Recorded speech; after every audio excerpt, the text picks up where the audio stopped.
আমার এক স্টুডেন্ট এখনো ভুল করে, তার মানে অনেকে এইটাতে এখনো ভুল করে।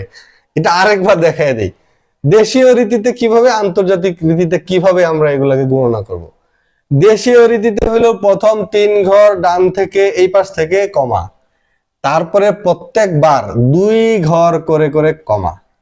এইবার গুনবো, একক, দশক, শতক, হাজার, অযুত, লক্ষ, নিযুত, কোটি।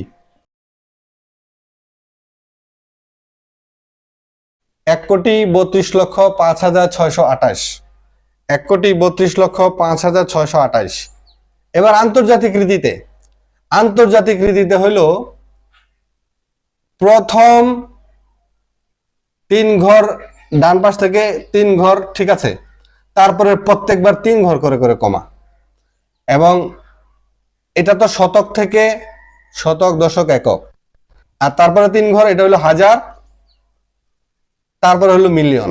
ব্যাস, আর কিছু না। তার মানে এখানে কত মিলিয়ন? 13 মিলিয়ন।